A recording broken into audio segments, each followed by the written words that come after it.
요한복음 4장을 어디부터 읽을까요? 26절부터 34절까지 26부터 34 26부터 34 자, 한번 읽어볼까요? 시작. 예수께서 이르시되 내게 말하는 내가 그라 하시니라. 이때에 제자들이 돌아와서 예수께서 여자와 말씀하시는 것을 이상히 여겼으나 무엇을 구하시나이까 어찌하여 그와 말씀하시나이까 묻는 자가 없더라. 여자가 물동이를 버려두고 동네로 들어가서 사람들에게 이르되 내가 행한 모든 일을 내게 말하는 사람을 와서 보라. 이는 그리스도가 아니냐 하니 그들이 동네에서 나와 예수께로 오더라. 그 사이에 제자들이 청하여 이르되 랍비여 잡수소서. 이르시되 내게는 너희가 알지 못하는 먹을 양식이 있느니라. 제자들이 서로 말하되 누가 잡수실 것을 갖다 드렸는가 하니 예수께서 이르시되 나의 양식은 나를 보내신 이의 뜻을 행하며 그의 일을 온전히 이루는 이것이니라. 아멘. 자, 34절에 예수님이 나의 양식은 나를 보내신 이의 뜻을 행하며 그의 일을 온전히 이루는 이것이니라 라고 말씀하셨습니다. 그렇죠? 근데 우리 그 바로 다음 구절 35절부터 38절까지도 한번 그냥 이어서 읽어보겠습니다. 35절부터 읽어볼까요? 시작. 너희는 넉 달이 지나야 추수할 때가 이르겠다 하지 아니하느냐? 그러나 나는 너희에게 이르노니 너희 눈을 들어 밭을 보라. 씌어져 추수하게 되었도다. 거두는 자가 이미 삭도 받고 영생에 이르는 열매를 모으나니 이는 뿌리는 자와 거두는 자가 함께 즐거워하게 하려 함이라. 그런즉 한 사람이 심고 다른 사람이 거둔다 하는 말이 옳도다. 내가 너희로 노력하지 아니한 것을 거두러 보내었노니 다른 사람들은 노력하였고 너희는 그들이 노력한 것에 참여하였느니라. 아멘. 아멘. 자, 요한복음 4장이 뭐에 대한 얘기죠? 사마리아 우물가 여인에 관한 얘기죠. 사마리아 우물가 여인. 요한복음 4장을 처음 읽어보신 분 혹시? 네, 계십니다. 요한복음 4장을 만약에 1절부터 본다면 우리가 전에 한번 본 적이 있어요. 예수님이 사마리아를 통과하여야 하겠는지라 라는 굉장히 독특한 문장이에요.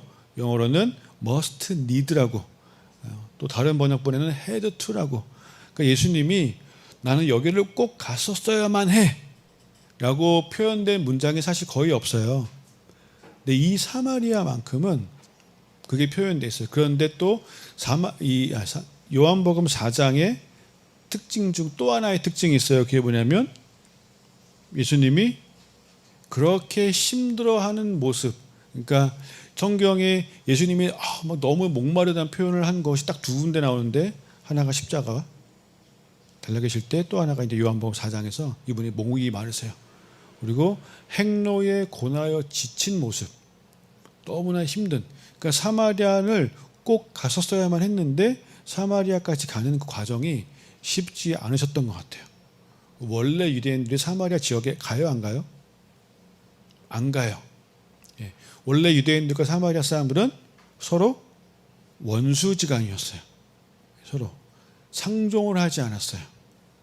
근데 그 지역에 지금 예수님이 제자들을 데리고 들어간 거예요. 상종하지도 않는 사람들이 살고 있는 마을에 들어가신 거예요. 물론 의도가 있겠죠. 왜냐하면 나중에 예수님이 복음을 전할 때 어떻게 하라고 하셨어요? 어디 가라고 하셨어요?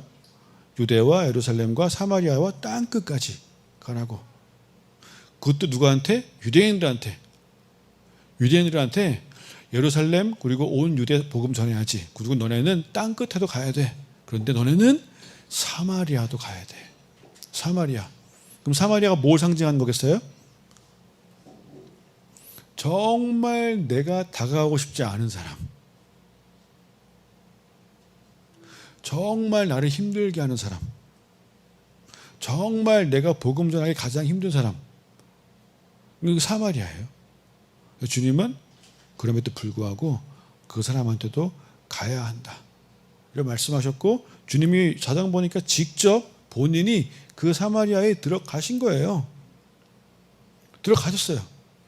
아마 나중에 제자들이 그 사도행전에서 이제 오순절 사건이 일어나고 1장 8절에 그 온 유대 사마리아까지 가라가셨는데 8장 1절에 핍박이 시작되고 나서 이제 막 흩어지기 시작할 때 그때 사마리아로 들어갔을 때 제자들이 복음 전하러 그때 아마 이 지금을 생각했을 거예요. 그때 예수님이 들어가셨었지. 근데 들어갔어요. 들어갔는데 거기서 예수님이 누굴 만나요? 우물가 여자를 만나죠. 네, 우물가 여자. 그러니까 딱 그 시간에 그 여자가 올 거를 아셨어요. 주님은. 그리고 이제 제자들은 같이 있었어요? 없었어요? 없었어요. 왜 없었어요? 네, 밥 사라고 시켰어요. 어디서? 사마리아에서. 유대인 그 제자들로 하여금 마주치기도 싫은, 대화하기도 싫은, 상종하기도 싫은 그 사람들의 가게에 가서 먹을 것을 좀 사와라 라고 시키셨어요. 되게 좋은 연습을 하고 있는 것도 지금 제자들이. 너무 제자들이 아마 마음이 안 좋았을 거예요. 마음이 힘들었을 거예요. 시험 들었을 거예요. 왜 하필 여기서 이걸 사오라고. 근데 또 주님이 하라고 하시니까 순종 안 할 수도 없고 서로 들어갔단 말이에요. 주님이 혼자 나오셨어요. 이 사마리아 동네에 유대인이 혼자 있는 것조차 되게 위험할 수도 있는 상황이에요. 근데 그 상황에 주님이 계셨고 여자가 왔어요. 여자가 왔는데 어떤 여자가 왔어요? 굉장히 아픔 많은 여자가 왔어요. 그죠? 굉장히 아픔 많은 여자. 그 여자는 사마리아에 살면서도 동일하게 그 사람들하고 마주치고 싶지 않았던 여자였어요. 동네 사람들한테 굉장히 경멸을 당하고 있던 인생의 아픔과 상처가 너무 많은 그런 인생을 살았던 여자가 왔단 말이에요. 왔는데 주님과 그 여자와의 대화가 시작됐어요. 그죠? 물 좀 달라고 주님이. 그래서 이제 그 대화가 풀어지기 시작하면서 나중에 이제 이 여자가 자기의 아픔도 밝혀지게 되고 생수의 얘기도 듣게 되고 그러다가 보니까 이 여자가 주님과의 대화 가운데 영이 살아나게 되고 그래서 이 여자가 예배에 대한 열망과 갈망을 표현하게 되고 그러다가 결국에는 이 여자가 어디까지 가면요 그리스도라 하시는 분까지 예수님이 말씀하신 게 아니라 이 여자가 얘기들을 해요. 다 들어보신 적이 있으실 거라고 저는 생각하고 지금 하는 건데 들어보신 적 있으시죠? 한 분을 제가 나머지 분들 할렐루야. 네. 할렐루야. 그래서 여러분 그냥 앞에를 그냥 뭐 이렇게 잠깐만 보면은 예수님 혹시 지난주 화요일 날 로스피플 그 예배 온라인으로 보신 분 계세요? 네, 오케이. 자, 보면 그 예수님이 그 여자한테 나 물 좀 달라고 목이 마르다고 주님이 그렇게 원래는 물을 주러 오신 건데도 불구하고 물 좀 달라고 하셨고 근데 그 여자가 너는 당신은 유대인인데 왜 나한테 말을 거냐고 궁금했어요. 호기심 자극. 원래 유대인 나한테 말을 안 거는데 게다가 유대인 랍비들은 사실 시장에서 와이프 마주치면요 와이프한테도 말을 안 걸었어요. 그런 사람인데 지금 그 유대인 딱 보니까 랍비인데 지금 나한테 말을 걸어? 이상 뭐지? 얼마나 목이 말랐으면? 그러면서 아니 왜 나한테 물을 달라고 하십니까? 라고 했을 때 예수님이 뭐라고 했냐면은 너가 만약에 하나님이 선물을 주시는 분이라는 걸 알았다면 너랑 얘기하고 있는 이 사람이 누군지 알았다면 너가 달라고 했을 거고 그 생수를 줬을 거야 라고. 그래서 이제 이 여자가 우물에 대한 얘기를 했고요. 그 다음에 예수님이 거기서 그 여자가 예배에 대한 얘기를 꺼내서 예배에 대한 얘기를 하세요. 자, 근데 오늘은 우리가 꼭 보고 싶은 부분이 뭐냐면, 자, 이 여자는 이 여자는 여기 보니까 예수님이 물을 먹으려면은 여자가 이제 생수 먹고 싶다고 했을 때 예수님이 뭐 하라고 했어요?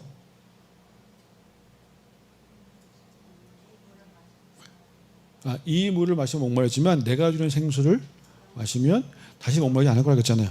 그래서 이 여자가 나는 그 물 좀 먹게 해주세요라고 했잖아요. 그죠? 나 그 물 좀 먹게 해주세요. 라고 했더니 예수님이 뭐라고 했어요? 가서 너의 남편을 데려와라.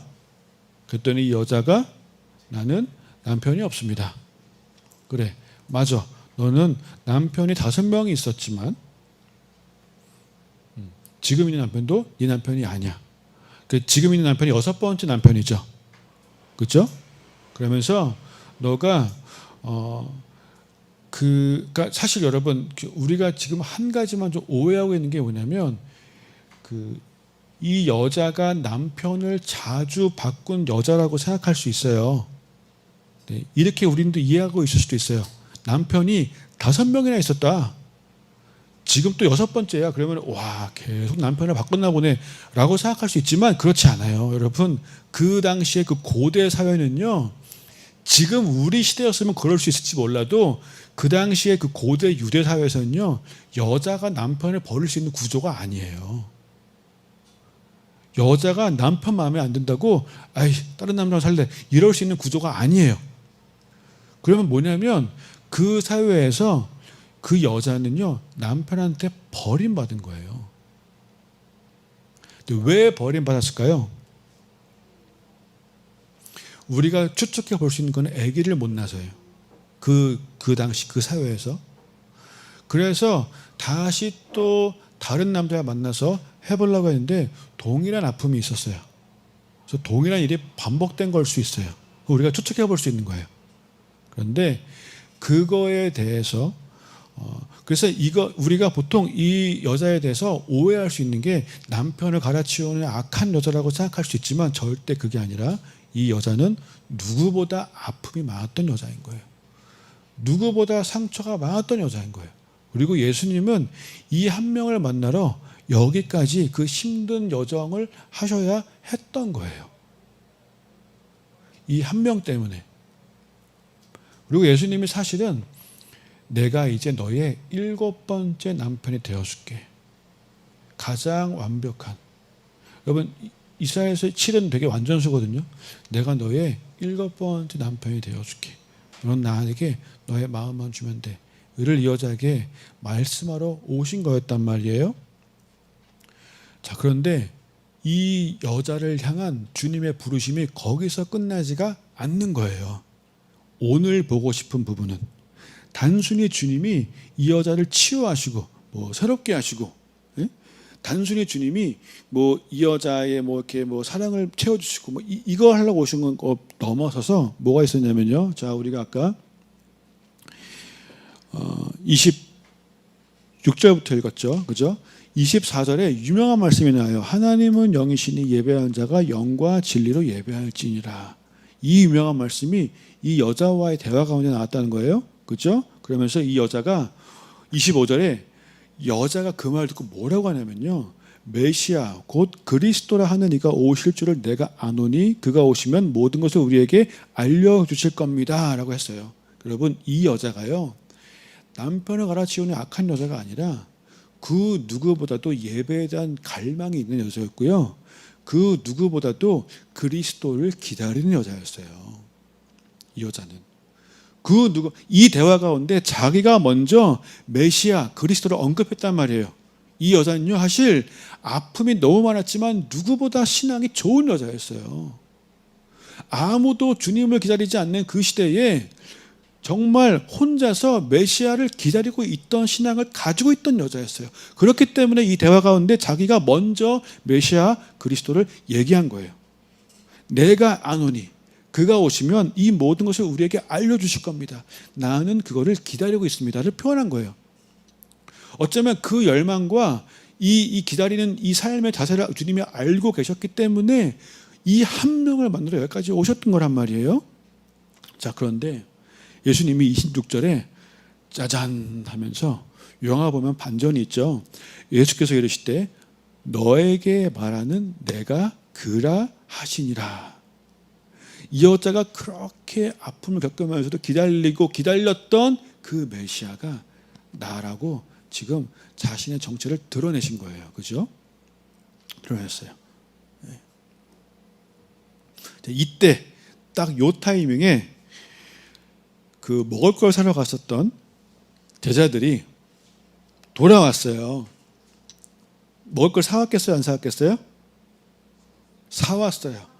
미션 컴플리트를 한 거예요. 그것도 그냥 미션이 아니라 너무 어려운 미션을. 아마 돌아오면서 자기들이 그랬어요. 야, 우리 진짜 수고했다. 야, 우리 진짜 대단하다. 어떻게 사마리아에서 우리가 먹을 걸 살 수 있었을까? 대단하다, 우리는 정말. 그러면서 서로 칭찬하면서 돌아왔을 거예요. 돌아와서 딱 왔더니 이건 뭐야? 예수님은 사마리아 여자랑 지금 대화를 하고 계시는 거예요.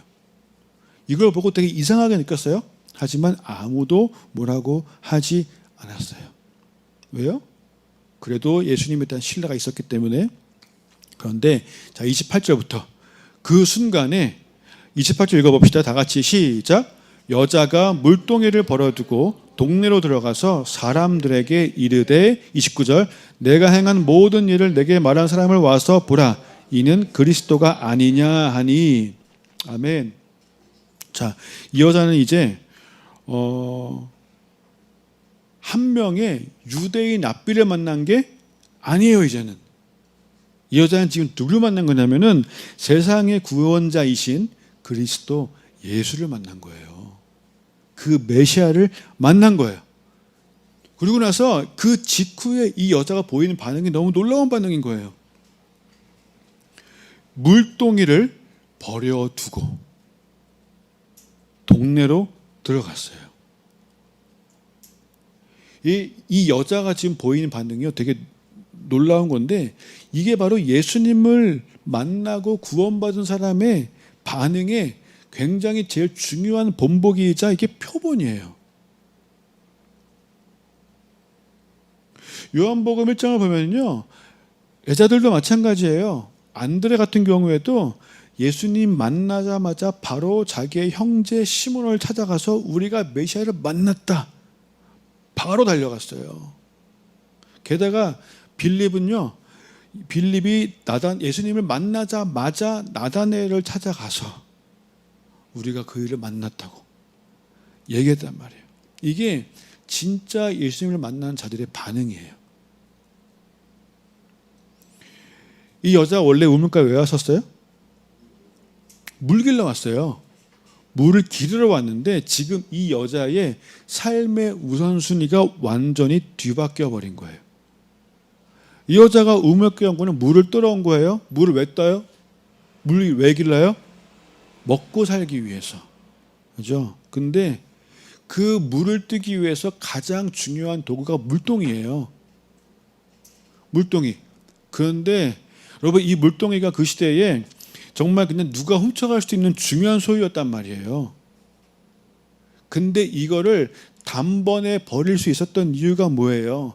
예수님과의 대화를 통해서 나의 필요나 예배, 그리스도, 메시아 이 부분들에 대한 이 모든 필요가 채워져 버린 거예요. 물동이가 더 이상 중요하지 않은 거예요. 이제 여자 보인 반응이 물동이를 그냥 단번에 버려버렸어요. 자기의 인생의 목적에 제일 중요한 도구였는데 이걸 그냥 버려버렸어요. 우물가에서 인생의 우선순위가 뒤바뀌어 버려서 이제는 예전 목적을 완전히 잊어버렸어요. 새로운 목적이 생겨버렸어요. 이건 완전히 사람이 다시 태어난 것 같은 거예요. 거듭난 것 같은 그러한 변화예요. 그리고 이제 이 문장을 우리가 원어로 보면요, 이 문장에 물동이를 버려두고가 있고 동네로 들어가서가 있어요. 버려두고와 들어가서 이 두 개는 과거 시제로 쓰였어요. 그런데 그 뒤에 나오는 사람들에게 이르되는 현재 시제로 쓰였어요. 그러니까 버렸고 들어갔고, 그런데 이 이르되는 계속 사람들에게 말하고 또 말하고 이를 반복하는 모습을 묘사한 거예요. 생생하게.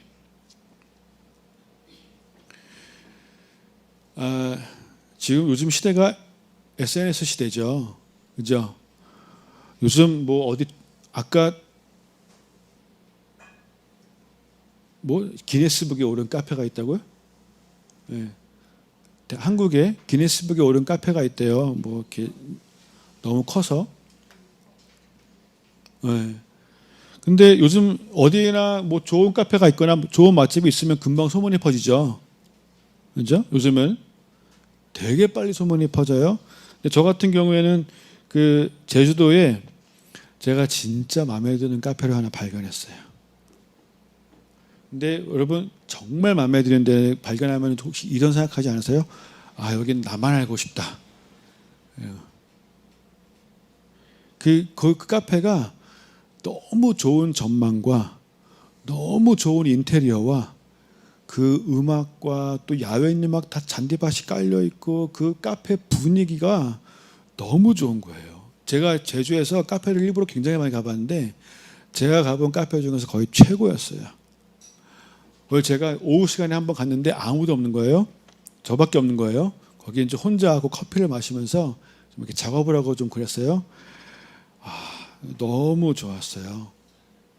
그때 제가 무슨 걱정했는지 아세요? 이 카페 유명해질까 봐 걱정이 되더라고요. 그 카페에 사진 찍으러 오는 사람들이 막 바글바글 시끄러운 그 모습이 너무 이제 상상하니까 싫은 거예요. 이렇게 분위기 좋은 카페인데. 물론 같은 카페 사장으로서 거기 사장님한테 너무 미안한 마음이었지만 그런 생각 좀 했단 말이에요. 여기 여러분, 만약에 우리가 메시아를 만났어요. 예? 메시아를 만났는데 이 주님은 나만 알고 싶다. 아무도 몰랐으면 좋겠다. 라고 만약에 생각한다면 그거는 정말 주님을 만난 게 아니라 메시아를 만난 게 아니라 어쩌면 또 하나의 우상을 만난 거예요. 그러면 우상이란 그 존재의 실체가 뭐예요? 우상이 어떤 존재예요? 우상이라는 존재가 왜 존재해야 돼요? 우리 말고 일반 사람들한테 결국에는 그 우상한테 결국에는 그냥 아부를 잘하고 비위 맞춰주고 막 잘 달래서 내 힘으로 이루지 못하는 하지만 내가 원하는 일들이 이루어지도록 이용하는 그런 신적 존재가 우상이잖아요. 거기다가 무슨 뭐도 갖다 맞추고 뭐 하라고 하면 하고 그러면서 비위 맞춰가고 그게 우상이란 말이에요. 메시아를 만나면 그 거대하신 분 앞에서 내가 도저히 그런 마음을 들 수는 없어요. 그죠? 내 모든 과거를 용서하신 주님. 심지어 나를 대신해서 십자가에서의 그 고통과 그 수치를 모두 당해주신 주님. 나를 내 모습 그대로 받아주신 그 주님인데 이 여자는 지금 그런 주님을 만난 거예요. 만나고 났더니 이 여자가 그냥 바로 물동이를 벌어두고 들어가서 내가 행한 모든 일을 내게 말한 사람을 봐서 보라. 이는 그리스도가 아니냐 하니 30절 다 같이 그들이 동네에서 나와 예수께로 오더라. 이 여자의 말을 들은 사람들의 이 즉각적인 반응도 진짜 놀라워요. 여러분, 평소에 이 여자가 동네 사람들한테 좋은 인지도가 있던 사람들이 아니었단 말이에요. 그런데 이 여자의 말을 들은 사람들이요, 다 예수님 앞에 지금 몰려 나오고 있는 거예요. 다른 말을 했으면 다른 분이 반응이 시큰둥했을 수도 있어요. 근데 신기하게 이 여자가 대단한 설명을 한 것도 아니에요. 그냥 와서 보라고 했어요. 그때 몰려 나오겠어요. 이거는 사실 제가 보기에는 성령님의 역사하심이에요. 이거는 분명히 주님의 뜻이 이루어지고 있는 그 장소에서. 그리고 잘 보세요. 지금 이 여자의 존재가 갑자기 변화된 게 아니에요. 갑자기 이 여자의 얼굴에서 막 빛이 나오고 있는 게 아니에요. 갑자기 이 여자가 막 신분 상승이 된 게 아니에요. 갑자기 이 여자가 무슨 명품 옷으로 치장한 것도 아니에요. 갑자기 이 여자의 무슨 목소리에 권위가 생긴 것도 아니에요. 자, 이 여자 뭐가 바뀌었을까요? 바뀐 게 있어요? 없어요? 바뀐 게 있긴 있는데 이 여자의 속사람 이 태도가 바뀌었어요. 이 여자가 자기가 얼마나 못난 사람인지만 늘 생각하던 사람에서 이제 내가 중요한 게 아니라 내가 만난 저분이 너무나 위대하시기 때문에 내가 만난 그리스도가 너무 크셔서 그 그리스도만 중요한 걸로 태도가 완전히 바뀌어 버렸어요. 나는 지금 내 상태가 지금 중요하지 않아요. 내가 만난 그분이 너무 대단해서 그거를 그냥 전했을 뿐이에요. 그런데 사람들이 나오고 있는 거예요. 자기가 만난 그 놀라운 사람, 그의 그 놀라운 사랑 때문에 마음속에 가득 차 있던 그 모든 수치심들이 다 불타버려서 쟤만 남았어요. 시편 34편 5절 보니까 뭐라고 되어 있냐면 그들이 주를 앙망하고 광채를 내었으니 그들의 얼굴은 부끄럽지 아니하리로다 라고 되어 있어요. 주를 앙망하는 자들.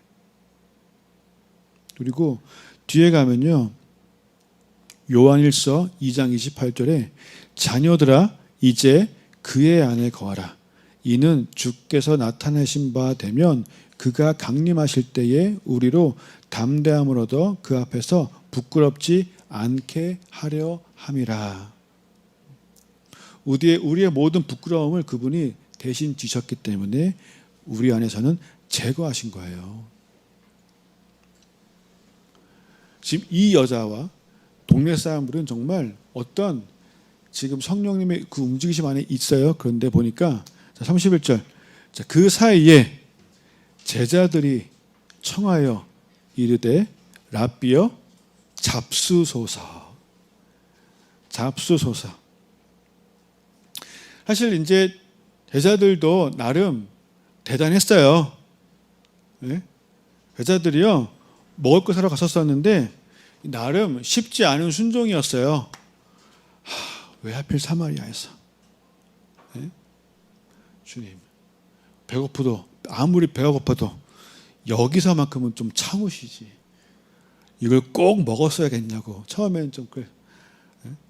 40일도 금식하신 분이 지금 여기서 이 한 끼 때문에 우리한테 밥을 사오라고. 그러면서 갔지만 결국에는 밥을 사왔어요. 열심히 순종했어요. 쉽지 않은 걸 해냈어요. 근데 돌아와서 지금 이 눈앞의 상황에 대해서는 묻지는 못했지만 여자가 사라지자마자 여자가 가자마자 첫 마디가 뭐예요? 랍비여 잡수소서예요. 사실 지금 예수님은 제자들한테 굉장히 놀라운 부흥의 현장을 보여주고 계시는데 보여주시는 중인데 여러분 지금 사마리아 지역에 이 많은 사람들이 예수님께 몰려와서 여기서 예수님의 말씀을 듣고 이틀을 더 유하사 많은 사람들이 주 앞에 놀라운 부흥이 진짜 일어났거든요. 그리고 이 놀라운 부흥에 쓰임받은 사람이 누구였어요? 이 마을의 지주가 아니고 이 마을의 가장 돈 많은 사람이 아니라 이 마을의 가장 낮은 사람이 그 부흥의 주역이었단 말이에요. 그 사람이 이 마을에서 가장 상처가 많았었고 가장 아픔이 컸었고 이 마을에서 가장 동네 사람들하고 어울리지 못했는데 그 한 사람이 이 마을의 부흥의 주역이 된 거예요. 이런 현장들을 주님이 지금 연출하시면서 제자들에게 보여주고 계시는데 어떻게 가장 낮은 한 사람이 이 부흥에 쓰임받는지를 보여주고 계시는 중인데 제자들은 그 주의 마음을 헤아리지 못하고 자기가 중요하다고 생각한 거와 현실적인 문제밖에 지금 보지 못하는 거예요. 밥을 구해왔으니 잡수소서. 우리가 이렇게 힘들게 구해왔으니까 자 이제 드세요. 하고 있는 거란 말이에요. 여러분 우리가 좀 생각해 봐야 되는 게 우리 지난주에 했던 얘기 여러분 이제 좀 기억하실지 모르겠어요. 우리 지난주 어디에 봤었죠? 요한복음이 아니고 사도행전 3장을 봤었어요. 금과 은이냐 아니면 예수 그리스도의 이름이냐, 금과 은으로 살 거냐 그 이름으로 살 거냐, 금과 은 달라고 하면서 살 거냐 아니면 그 이름을 구하면서 살 거냐 봤었단 말이에요. 여러분, 마지막 때에 금과 은으로 우리를 지키지 못해요. 오직 그 이름으로만 우리를 지킬 수 있는 건데, 여러분 지금 이 시대에 이 마지막 때에 동일하게 주님은 우리에게 지금 우리에게 하늘 차원의 굉장히 놀라운 일들을 준비 중이시고 그 그림들을 우리에게 보이고 계신다고 저는 생각해요. 이스라엘에서도 그랬고, 주님이 지금 놀라운 일들을 이렇게 행하고 계시는 것들을 우리에게 조금씩 보여주고 계시는데 우리는 그걸 보지를 못하고 나의 육신적인 일들과 나의 즐거움들과 그 온갖 미디어들 아니면 그 현실적인 문제들에 갇혀서 세상이 요구하는 것들만 보고 주님이 보이시는 것들을 보지 못하고 있는 건 아닌지. 주님은 지금 굉장히 놀라운 부흥이 직전에 뭔가를 하고 계시는데 우리는 육신적인 눈에 보이는 것만, 배가 고프니까 먹어야 되고 뭐 내가 뭘 했고 이것만 신경 쓰고 있는 건 아닌지, 자꾸 나만 신경 쓰고 있는 건 아닌지 돌아볼 필요가 있다고 생각합니다. 왜냐하면 제자들이 이제 육신의 문제를 해결해 드리려고 먹을 거 가져왔지만 주님이 32절에 뭐라고 하시냐면은 내게는 너희가 알지 못하는 먹을 양식이 있느니라 라고 하세요. 나에게는. 아니 분명히 배가 고프다고 하셨는데, 먹을 거 사오라고 하셨는데 지금 이렇게 힘들게 고생해서 가져왔는데 누가 잡수실 것을 갖다 드렸는가? 이게 뭐야? 우리 고생했는데. 근데 그때 34절 다 같이 읽어볼까요? 시작. 예수께서 이르시되 나의 양식은 나를 보내신 이의 뜻을 행하며 그의 일을 온전히 이루는 이것이니라 라고 했어요. 이것이니라. 주님이 지금 배가 안 고프신 거예요. 왜? 영적인 그 갈망이 채워주셨기 때문에. 35절부터 보면요, 너희는 넉 달이 지나야 추수할 때가 이르겠다 하지만 눈을 들어 밭을 보라 씌어져 추수하게 되었도다. 지금 그 이스라엘이 우리가 여름에 갔다 왔지만 6월절 지나고 한 4월 정도 그때 이제 추수를 하거든요. 근데 지금 그때가 되기 4개월 전이에요. 그러면 지금 거의 이제 12월, 1월 겨울이란 말이에요. 지금 요 사건이 일어난 때가 그 겨울에 주님이 4개월 지나야 추수하겠다고 하지만 눈을 들어 밭을 봐라. 이미 씌어져서 추수하게 됐다고. 지금 이때 그 동네 사마리아 사람들이 이렇게 막 몰려오고 있는 거예요. 지금. 근데 그거 몰려오고 있는 사람들을 보면서 아마 주님이 이 말씀을 하신 걸 거예요.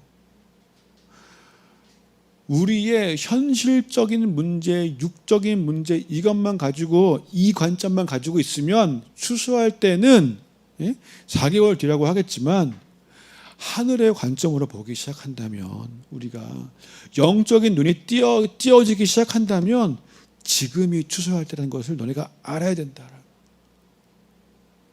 육적으로 채워주는 거에만 갈급해하지 말고 사람의 일에만 신경 쓰지 말고 이제 하나님의 일에 신경을 써보자. 추수의 이미지가 내가 고생하고 수고해서 내가 많이 잘 먹고 잘 살고 이것만 가지고 있지 말고 이제는 하나님의 일이 이루어지는 것에 대한 마음을 좀 가져보자를 말씀하시는 거예요. 그리고 그것이 사실 뭐 어려운 거를 너한테 하라고 하는 게 아니라 거두는 자가 이미 삭도 받았고 영생에 이르는 열매도 모았다는 거예요. 뿌리는 자가 있고 거두는 자가 있어요. 여기 보니까 심는 자가 있고 거두는 사람이 있어요. 이게 뭐예요? 여러분, 이 말씀을 유대인들이 들었다면 우리보다 좀 더 이해가 됐을 거예요. 여러분 어쩌면 35절부터 38절까지의 말씀이 이게 딱 안 들어올 수 있어요. 뭔 소리야? 뭔 얘기 하는 이럴 수도 있어요. 그런데 아마 유대인들은 이 말씀이 좀 더 들어올 거예요. 왜냐하면 이 말씀이 뭐를 생각나게 하냐면 가나안 땅에 들어갈 때 이스라엘 백성이 출애굽해서 가나안 땅에 들어갈 때 그때 어떤 말씀을 주시냐면 너희가 파종하지 않은 밭을 차지하게 될 거야. 너희가 짓지 않은 집을 차지하게 될 거야. 우리가 노력해서 지은 집이 아니라 이미 지어져 있는 다른 사람이 지은 집을 너네가 차지하게 될 거라고. 그 논밭을 차지하게 될 거라고 말씀하셨거든요. 지금 여기 보면은 너희가 노력하지 아니한 것을 거두러 보낸다라고 하셨단 말이에요. 다른 사람들이 노력했고 너희는 그냥 참여하는 거라고. 예수님께서 이미 다 뿌리신 거를 우리는 그냥 거두기만 하면 되는 거예요.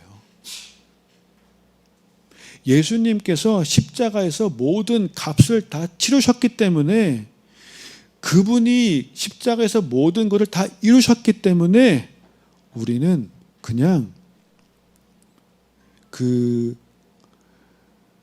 추수의 행렬에 참여를 하기만 하면 되는 거예요. 그리고 36절에 거두는 자가 이미 삭도 받고 영생에 이르는 열매를 모은다고 했잖아요. 우리는 거두는 자인데 우리도 이미 구원을 받았어요. 우리도 이미 영생을 받았단 말이에요. 그렇게 삭을 받았고 영생에 이르는 열매를 그냥 모으기만 하면 되는 거예요. 그래서 뿌리는 자와 거두는 자가 함께 즐거워하는데 주님과 내가 함께 즐거워하는 거예요.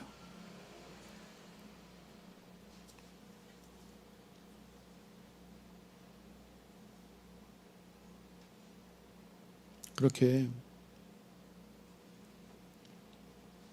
말씀하시면서 예수님이 나의 양식은 나를 보내신 이의 뜻을 행하며 그의 일을 온전히 이루는 이것이니라 라고 말씀하셨는데 나중에 주님이 십자가에 매달리신 채로 하신 마지막 말씀이 다 이루었다 했어요.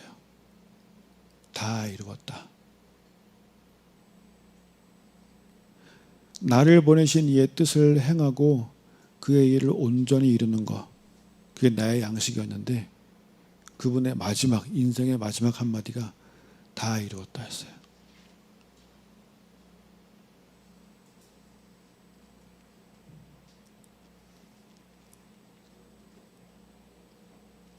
여러분 오늘 이 여자의 반응 우리가 마음에 좀 채웠으면 좋겠고요. 그래서 이 여자의 말을 듣고 수많은 사람들이 예수님 앞에 나왔던 그 장면도 우리가 마음에 좀 채웠으면 좋겠습니다. 그래서 동일한 일을 이룰 수 있는 우리가 되었으면 좋겠습니다. 네. 우리가 육신의 일, 세상적인 일들, 내가 수고하고 노력하고 내가 뭘 하겠다고 하는 그 많은 일들, 거기에 얽매여서 하늘 차원에서 이루어지고 있는 일들을 다 놓치고 사는 것이 아니라 내 인간적 관점으로, 땅의 관점으로 이래야 되고 저래야 되고 이렇게 해야지만 잘 살고 저렇게 해야지만 잘 살고 이것이 아니라 여러분 내가 파종하지 않은 밭을 지금도 나로 하여금 소유하게 하실 수 있어요. 그게 하나님이에요. 내가 짓지 않은 집을 나에게 소유하게 하실 수 있어요. 그게 하나님이에요. 그 하늘 관점으로 이제 우리가 볼 수 있어야 돼요. 그리고 그 과정 가운데 있어서 가장 중요한 게 뭐예요? 생명의 열매들이에요. 생명의 열매들. 우리가 진짜 예수님을 만난 사람들이라면 전하지 않고는 살 수 없습니다. 예수님에 대해서 1시간, 2시간, 3시간, 4시간 얘기해봤자 그거 소용없어요. 진짜 메시아를 만난 사람이라면 누군가에게 바로 달려가서 얘기를 하게 돼 있어요. 그 메시아에 대해서. 기도합시다. 여러분, 성경에 누구든지 저 사람이 어떤 사람인지를 보려면 그 사람의 열매로 그 사람을 알리라고 말씀하셨어요. 그 사람의 열매로. 어떤 열매를 여러분 맺고 계십니까? 여러분이 어떤 사람인지, 우리가 어떤 크리스천인지, 우리가 어떤 신앙인지에는 우리가 무슨 뭐 말을 잘한다고, 뭐 봉사 많이 한다고, 그렇게 해서 정의되는 게 아니에요. 그 사람이 어떤 열매를 맺고 있느냐가 중요합니다. 그 열매 중에서도 제일 중요한 건 생명의 열매일 거라고 생각합니다. 생명의 열매. 주님을 사랑하는 자들은요, 내가 사랑하는 자의 소망이 이루어지는 것을 나도 원하게 돼 있어요. 우상이 아니니까. 우상이면 내가 원하는 것만 잔뜩 얘기하고 있겠죠. 근데 주님을 사랑하는 자라면 주님이 원하시는 거가 이루어지기를 원하는 마음이 나한테도 있단 말이에요. 여러분, 이제 얼마 안 남았어요. 시대가 이거 진짜 마지막 때예요, 여러분. 제가 사실은 지금 막 호소하고 싶어요. 사람들이 죽어가고 있단 말이에요, 밖에서. 우리는 지금 이렇게 찬양하고 예배하고 너무 좋지만 누군가는 밖에서 울고 있단 말이에요. 죽어가고 있단 말이에요. 언제까지 나 필요한 것만 하고 살 거예요?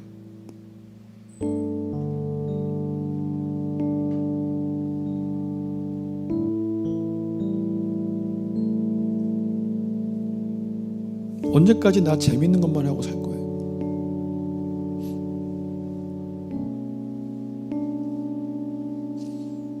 언제까지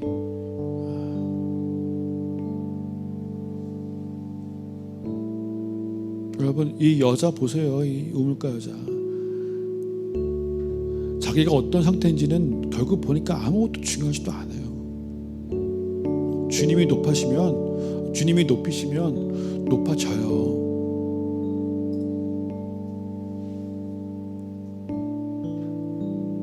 주님을 만나는 게 중요하지.